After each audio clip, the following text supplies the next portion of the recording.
হযরত মাওলানা মুফতি আব্দুর রব ফরিদি দামাত বারাকাতুহুম আল আলিয়া মুহাদ্দিস জামিয়া দারুল হাবিব মিরপুর 11 হুজুর আছে, চলে গেছেন।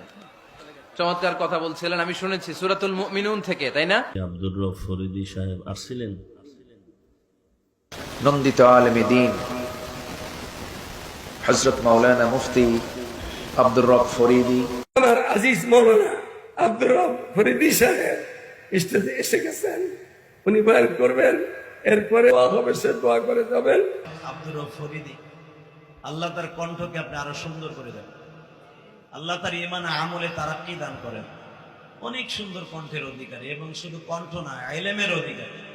আমাদের ফরিদি সাহেব হুজুর তো আমাদের অনেক সিনিয়র, অনেক যোগ্য আলেম, মুহাক্কিক আলেম। একজন যোগ্য মুহাদ্দিস, ঢাকা মিরপুরে বড় একটা মাদ্রাসার মুহাদ্দিস, বড় মসজিদের ইমাম ও খতিব, সুললিত কণ্ঠের অধিকারী। আমার মাদ্রাসায় একাধিকবার হযরত মাওলানা আব্দুর রব ফরিদিকে আমি বয়ান করাই।